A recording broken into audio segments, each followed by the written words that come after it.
Can you let the people know what when they hear the word lock in the sock, using the sock as a weapon, as you mentioned with the dominoes? How? I mean, you can basically, it's not a lock. Just that's just one of the things. You can use a lock.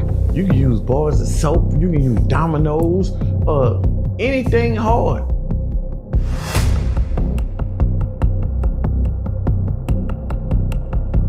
You know what I'm saying? And put it in a sock, and you put enough of that.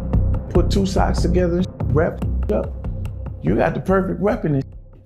Because it's like AT&T now. You can reach out and touch somebody. Yeah.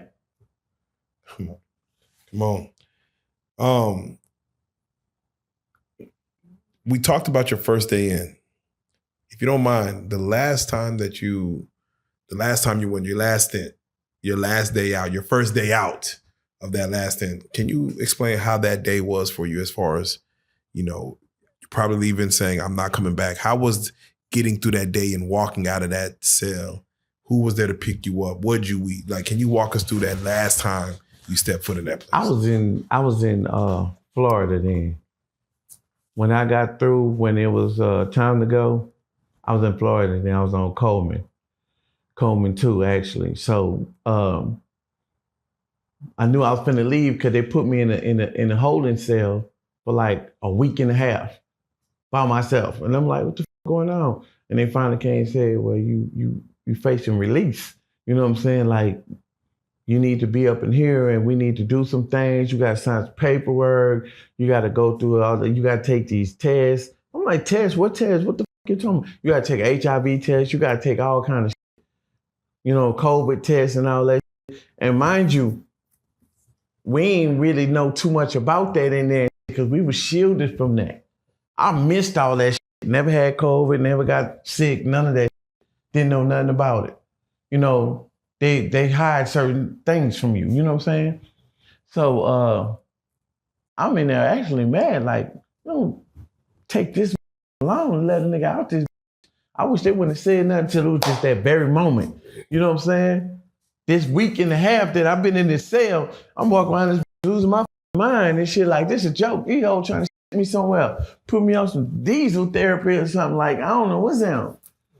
But when I got out, they called me an Uber, and the Uber took me to the plane, to the airport.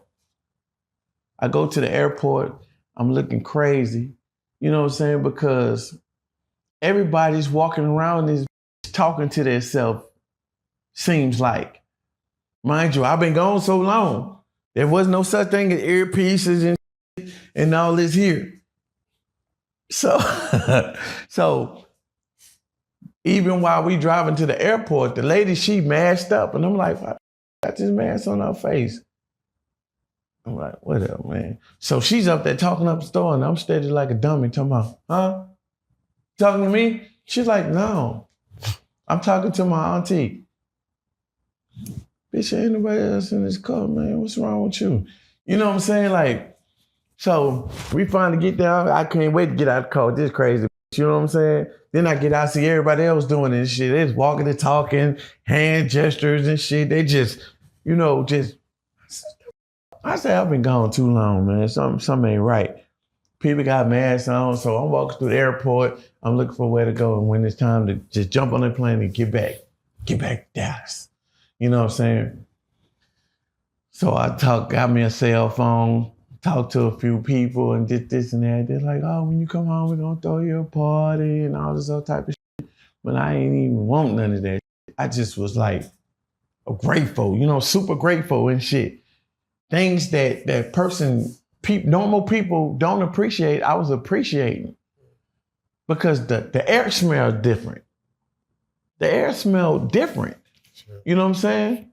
I literally kissed the ground because I didn't think I was gonna make it out of there. I had gave up. I ain't gonna lie, I gave up. This is my life now, so I gotta deal with it accordingly. So I became institutionalized, so to say. But when I got out, I had to switch the shit up. You know what I'm saying? Because even when I got home, you know what I'm saying? And a little broad I was with it, She had a food stamp card. She told me to come holler at her. She was gonna make me a meal. And she was just like, I'm gonna help you out. Get all you can get. I'm in the halfway house and shit. So when I go sign out, I go run and get in the car with her. I go buy damn near $60 worth of junk food. And she like, boy, what the fuck wrong with you? You know how I heard this was to get? Yeah, you know what I'm saying?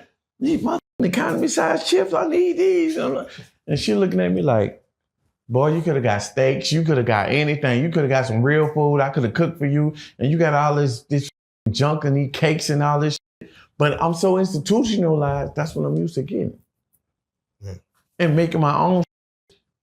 Whoa. You know what I'm saying? So I'm spreading it. I told her, I said, I'm going to cook for you tonight. I'm going to cook for you. Boy, stop. You can't cook. I'm telling you, I became a chef in this hole. I went and got the iron and shit and made burritos and I started ironing me tortillas and shit with the iron. And she like, what are you doing? I said, man, I'm chill making some burritos and shit. She like, boy, it's a whole stove up in there. What? Give me my iron. Get out of here. Still institutionalized.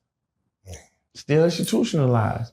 When I go see my probation officer and all that stuff, I'm sitting up there raising my hand. I'm asking people, can I go use the restroom? They're like, you free. You can walk. The bathroom is right there. You know what I'm saying? Everything is, I'm walking accordingly because I'm still in prison. It took a while.